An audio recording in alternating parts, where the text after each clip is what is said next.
સ્વામી તારા રૂપે આજ શ્રીજી મળ્યા, પ્રમુખ સ્વામીના રૂપે આજ શ્રીજી. એક કોઈ સ્ટેટમાં એક ઠાકોરને ઠકરાણી હતા ને, ઠાકોર આગળ ઓલા બધા દાવ પેજ બતાવ્યા ઓલા નટ લોકોએ. આ ઠાકોર એકદમ આશ્ચર્ય પામે. ઠકરાણી કે આ તો અભ્યાસથી આ થઈ શકે. બોલે કે હોય કે તમે મને કે એકદમ તાજી વ્યાયેલી પેલી પાડી હોય એ લઈ આવો, અને પછી વરસ પછી હું તમને બતાવું આ ખેલ. ત્યાં રોજ આ ઠકરાણી રોજ આવી તો ભેંસને પાડીને ઉપર લઈને ચડે ઉતરે અને એને બતાવ્યા, કરી બતાવ્યા. અને યોગી આવે તો વાત કરી, પણ એક તો બનેલી વાત છે એટલે આવી રીતે બને છે. તેમ નિત્ય બળ્યું. એમ સ્વામીનું શું કહેવું છે, હવે જો વચ્ચે 7 દિવસની ગેપ પડી હોત તો 7 દિવસ જો બાળી લઈને ઉપર ચડી ઉતરે ના ઉતરતો હોય તો બને તો ખલાસ. તો નિત્ય વાંચન એટલે એનો અર્થ આ કે રોજ વાંચવાનું. હા, કંટાળો લાયા વગર કંઈ વાંચી જ જવાનું. આવો ઉત્તમ ગ્રંથ.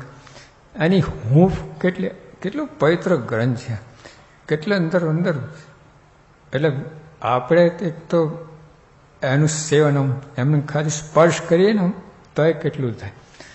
એમાં નિત્ય વાંચન એટલે આ એક સ્વામીનું ખાસ. એટલે આપણે ઘણા શું થાય કે ભાઈ કઠણ બહુ પડે છે, આ વૈષ્ણવ છે ને બહુ અઘરું છે.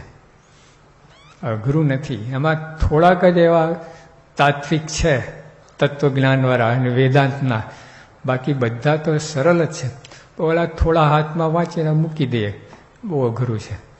અને કઈ વસ્તુ અઘરી નથી? આ તમે અભ્યાસ કરો છો અઘરું નથી?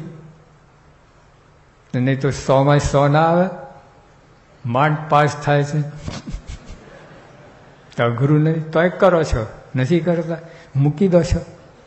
આ જો ગાંધીજી આ સ્વતંત્રતા લીધી, ગાંધીજી સરદાર પટેલ, અઘરું કેટલું અઘરું હતું. અહિંસક લડત, અને સામે બોમ્બ ગોળાવાળા, એની સામે બિલકુલ ઉપયોગ જ નહીં કરવાનો, કેટલું કઠિન વાત હતી. પણ મંડી પડ્યા, પ્રાપ્તિ થઈ. આ વીજળીની શોધ 10,000 પ્રયોગ કર્યા પછી આ વીજળી મળી છે આપણને. એટલે અઘરું નહીં, 10,000 પ્રયોગ, કેટલી ધીરજ, કેટલી શ્રદ્ધા. આવો ખોટે માર્ગે એમ ગયા હતા, આમ કરતા કરતા કરતા કરતા આમાં વીજળી હાથમાં આવી. કેવું કહે, કોઈ પણ વસ્તુ અઘરી હોય પણ તમે અભ્યાસ રાખો ને તો એ સરળ થઈ જાય છે. હા, મૂકી ના દેવાય અઘરી કરીને. આ વૈષ્ણવ અઘરું છે, સમજાતું નથી, બધું ના મૂકી દેવાય. પછી ઘણા કે સમય નથી, તો સમય એટલે છાપા માટે સમય છે, ગપ્પા માટે સમય છે, આગુ પાછું થવા માટે સમય છે. આ તને ગમતું નથી એટલે સમય નથી. જે વસ્તુ ગમે એના માટે સમય કાઢી શકો. રાતના 2 વાગે વાંચે, બોલો. હવે બ્લુ ફિલ્મ ને બધું નથી તો રાતના જ જોવે છે ને. સમય નથી, બધું ઊંઘ બગાડીને મારા બેઠા જોતા આંખો ફાડીને આમે ના કરી પડે, એમને પોરી થઈ જાય આંખે. તો બધું એ વાત જ ખોટી છે. સમય નથી, એને પ્રાયોરિટી આપી નથી આપણે. તમે લિસ્ટ બનાવો કે ભાઈ આવતીકાલે આ 10 કામ કરવાનું, પહેલું વચતા વાંચન લખવું જોઈએ, ને બદલે ઓલા 10 કામ પહેલાં લખે, પછી ટાઈમ હોય તો વચના વાંચે, નહીં તો કાંઈ નહીં. તે રીતે વંચાય જ નહીં, તો કામ જ પૂરા ના થાય.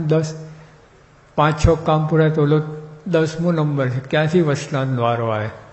પહેલું જ મૂકવાનું ઉપર. અને જો સ્વામી કહ્યું કરોડ કામ ભાઈ મોક્ષ સુધારો, કેટલું અજ્ઞાન. કરોડ કામ ક્યાં બગાડવાના છે આપણે? કોને કહ્યું તમે? પણ આ થોડુંક છાપો આપો, આગું પાછું કરો, મૂકવાની વાત નથી, બગાડવાની વાત નથી. ખાલી બાયપાસ કરો, થોડુંક સાઈડમાં મૂકો, પ્રાયોરિટી આને આપો, તો 20-25 મિનિટ તો સહેજે કાઢી શકો તમે. એ વાતમાં માલ નથી. લાવો પણ મનમાં રાખવું નહીં, અઘરું છે, આ છે, સમય નથી.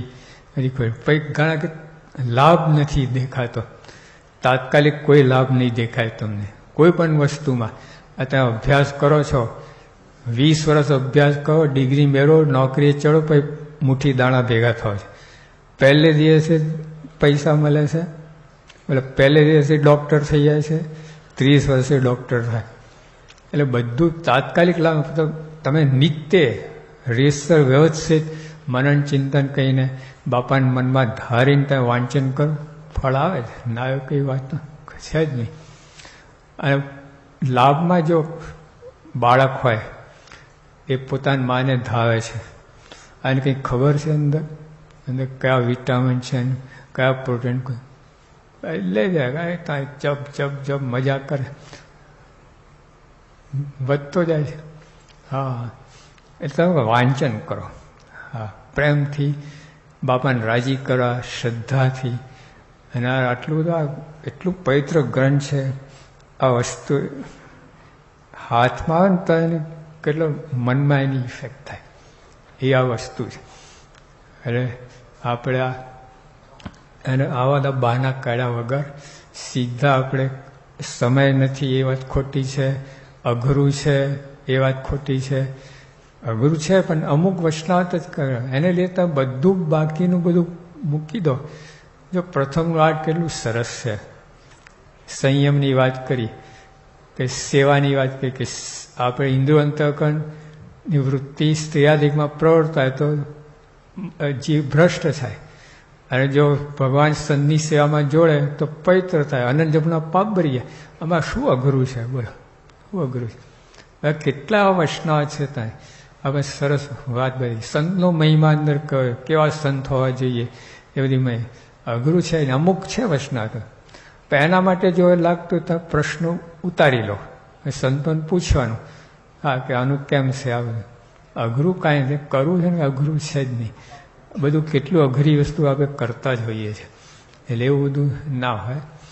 અને પછી તાત્કાલિક ફળ ના મળે એ પણ એમાં ધીરજ રાખો, શ્રદ્ધાપૂર્વક બધું કરો. અંદર બધા ફળ, એક તો અંદર પ્રકાશ થશે. કેટલાક પ્રશ્નો આપણા જે જીવન રોજના છે બધા એનું ઉકેલ આવશે. પ્રશ્નો બધા બીજા પ્રવચન બધું આવશે, આ બધું લાભ દેખાશે. આપણા પ્રશ્નો અને વૈષ્ણવ બધા આવશે બધું.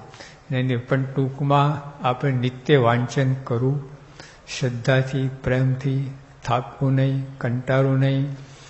અને આટલો મહિમા છે એનો, બહારના લોકોએ સમજે છે, બધા માળા બધા નવાબ આટલો મહિમા સમજ્યા, મુસલમાન હોવા છતાં, અને આપણે સમજતા નહીં. અરે બધું આ કિશોરલાલ મશરૂવાળા કેટલી વાત કરી, ગુજરાતી ભાષાનું રત્ન છે આવી બધી.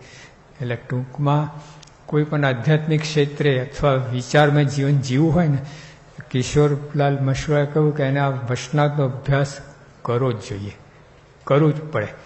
અને પછી એનો આખો અંદર સાર હાથમાં આવે, પોતાનો જીવ ભવ્ય બને, દિવ્ય બને, એટલું સરસ કામ થાય.